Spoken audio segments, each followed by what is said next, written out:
So now we are specifically talking about integers. As we said before, integers can be a representation of whole number quantities such as age, count, etc. So to create an integer in Python, we need a variable to hold or to store that integer.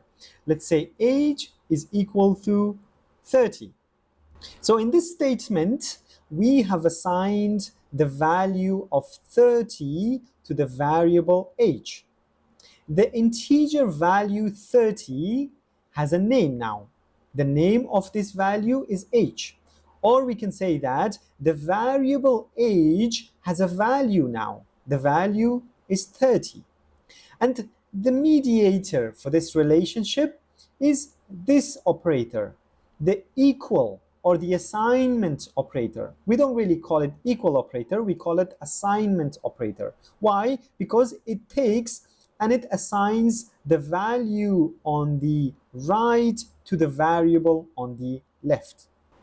If we write something like this, 30 equals age, this is going to be a wrong Python statement. As we said before, the assignment operator works from right to left. So you cannot really assign something else to the value 30 because the value of 30 is already fixed. So it cannot really be changed. It is a literal. So this statement is a false statement. If I run this code, I will get an error.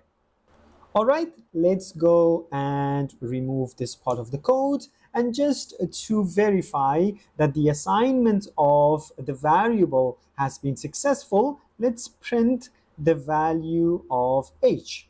And we will see what we get from age. As you can see that we got the value 30 back from the variable age.